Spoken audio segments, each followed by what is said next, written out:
Welcome to the deep dive. So if you're a DoD contractor, you're probably swimming in CMMC 2.0 compliance talk. Well, it's definitely here, and things are moving fast.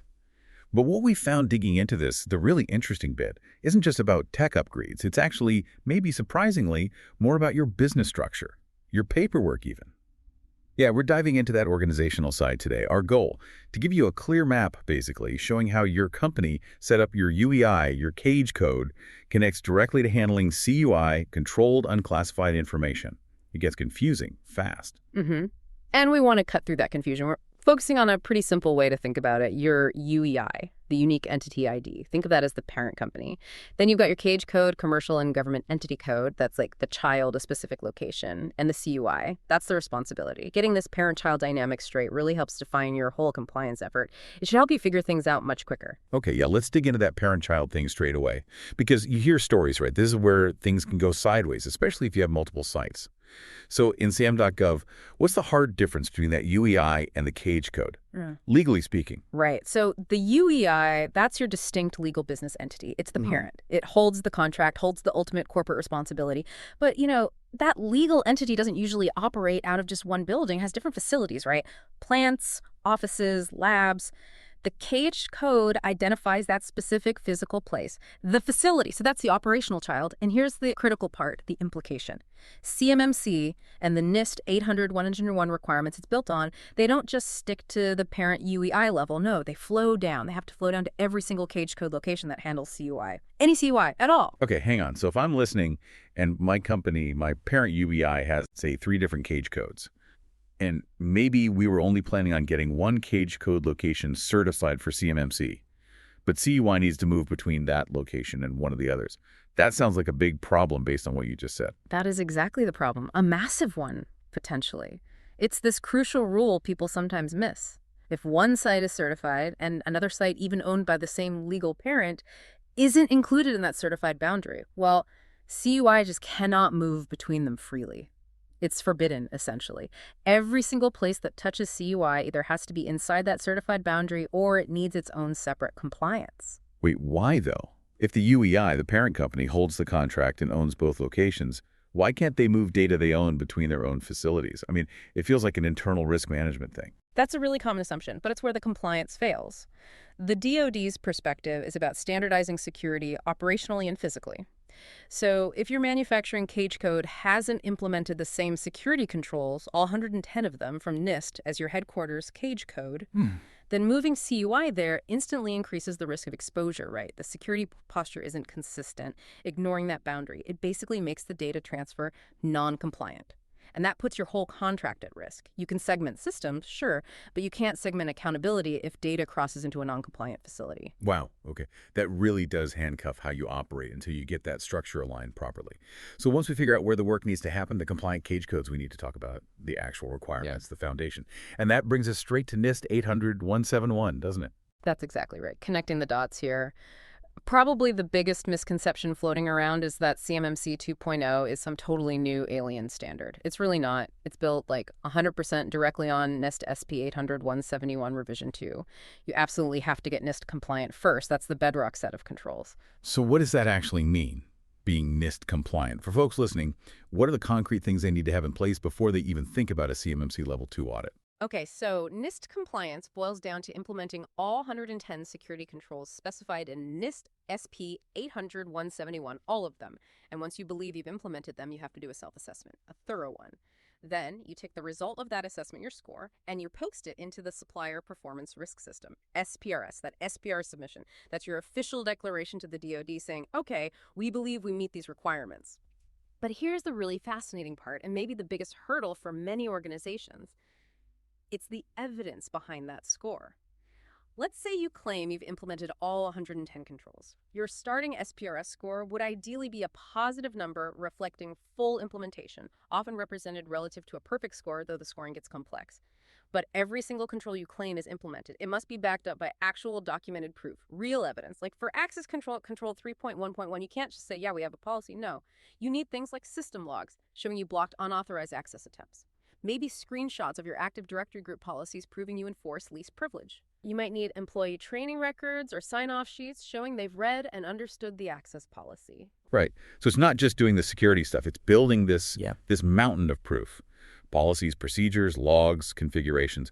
And that proof needs to be ready for inspection basically anytime by DCMA or later by a C3PAO auditor. Exactly. Audit ready. So what happens if a contractor posts a score in SPRS claiming they're ready, but then if someone does ask, they can't produce that documentation? What's the actual risk? The risk is pretty severe.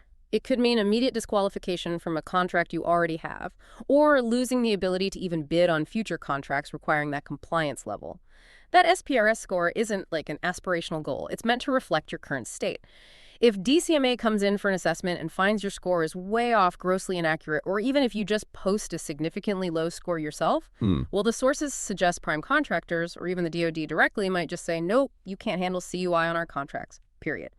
That evidence has to be real and ready from day one. Okay, yeah, that definitely makes the whole thing feel immense. I can see why small, medium-sized businesses look at 110 controls plus all that documentation and just feel completely overwhelmed. Oh, absolutely. It's a significant undertaking, no doubt about it. But maybe two bits of good news, or at least context, can help ease that pressure a little. First, the DoD isn't flipping a switch overnight.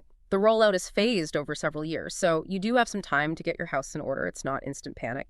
Second, and this is a big one for planning and budget, once you achieve your CMMC certification, it's good for 3 years. So all that hard work, all that sweat equity you pour into getting the documentation right now, it actually pays off for a decent chunk of time before you need a major reassessment. That 3-year cycle is definitely helpful. And thinking strategically, if you can manage that initial effort, get over that documentation hump. The sources really emphasize that hitting CMMC Level 2 gives you real competitive advantage, doesn't it? One that lasts. But okay, for companies just starting out, where's the best place to put their energy first?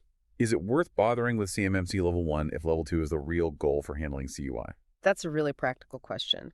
And it points towards a phased approach that can definitely save time and money and, frankly, sanity. Step 1 absolutely should be focusing on CMMC Level 1 first. Stabilize that.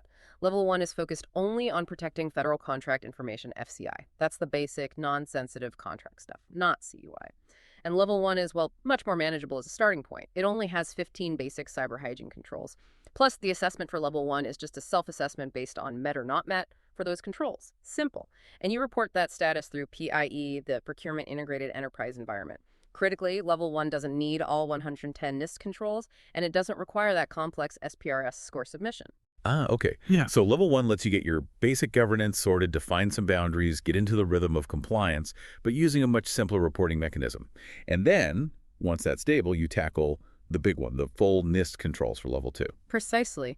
Once Level 1 is documented, stable, part of your routine, then you build towards CMC Level 2. That's the big jump, obviously, because Level 2 brings in the remaining 95 NIST-800-171 controls on top of the Level 1 controls, and it brings in those really stringent evidence requirements we talked about, plus the need to do the formal self-assessment and post that SPRS score, because now you're dealing with CUI. So yeah, it's a stair-step process, manageable chunks. It lets you handle the risk and the workload incrementally, which is usually much more practical. Okay, that makes sense. Yeah. Let's shift then to the really practical advice. For companies trying to get Level 2 ready, but wanting to keep costs and complexity down as much as possible, what are the smartest, most cost-conscious strategies the sources point to? Right. Efficiency is key, especially around documentation and, crucially, scope. First big thing. Don't reinvent the wheel. Don't start your compliance effort thinking it's completely from scratch. Look at what you already have. Existing IT controls, maybe documentation from ISO certifications, other security policies or procedures you already follow. Leverage those first. Adapt them.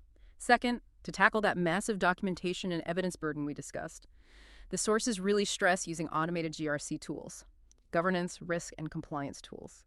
They mentioned CyberComply as one example, but the idea is these tools help centralize everything. All your policies, procedures, evidence files like screenshots, logs, all in one place. And crucially, you can link the evidence directly to the specific NIST control it satisfies. That makes preparing for an audit or just proving compliance way faster and less painful. So the GRC tool isn't doing the security for you, necessarily, but it's making the job of proving your security much, much easier.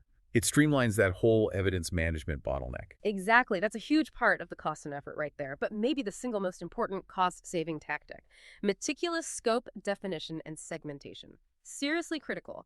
If you try to apply all 110 NIST controls across your entire company network, every server, every laptop, every employee, every system, you are going to exponentially increase the work, the cost, the complexity. It becomes unmanageable for many. Instead, you need to very carefully define your compliance boundary, figure out only the specific IT systems, the specific cage code facilities, specific people that actually handle CUI, and then you apply the full demanding CMMC level 2 requirements only to that defined boundary, that enclave.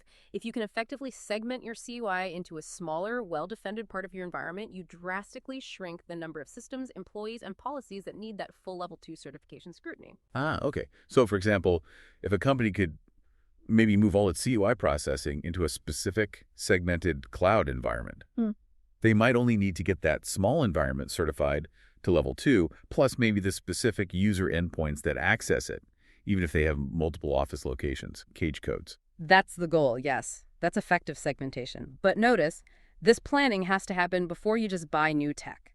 The very first step, before segmentation even, is focusing on governance. Specifically, data mapping. You absolutely need a complete documented map showing where your CUI lives, where it moves, who touches it, which systems process it. That data mapping exercise, it's mostly non-technical initially. It's about understanding your information flow. But it's the essential foundation for doing that budget-friendly, effective segmentation later. That makes a lot of sense. So putting it all back together, the organizational structure, the compliance rules, Yeah. it sounds like compliance really isn't just a checkbox you tick off. It's more like an active part of your business strategy, Well, a structural thing that can differentiate you. yeah, let's boil it down to that core takeaway. The structure sets the stage. UEI is the parent entity. The cage code is the child location. And handling CUI is the responsibility that defines where the rules apply that boundary. So the lesson really is get your structure clear in your head, define your boundaries carefully using segmentation, and have that audit-ready documentation lined up to back your SPRS score. CMC Level 2 is definitely complex, no sugarcoating it, but if you take that phased approach Level 1 first and use tools smartly to manage the evidence, it is achievable. Yeah. It really is. That clarity on parent-child responsibility, that connection is vital. And as the whole DoD contracting world shifts more and more towards partners they can really trust, partners who are demonstrably secure, well, the early movers definitely stand to benefit. So here's maybe a final thought for you to chew on. If getting compliant is doable, with the right planning, the right guidance, the right tools, what kind of unexpected edge could getting certified early give you? Think about bidding against maybe larger, more established competitors who haven't quite got their CMMC Level 2 house in order yet. They might have the name recognition, sure, but you could have the certified, proven security posture that the DoD is clearly prioritizing now. That could be a powerful non-technical advantage. Thanks for joining us for the deep dive.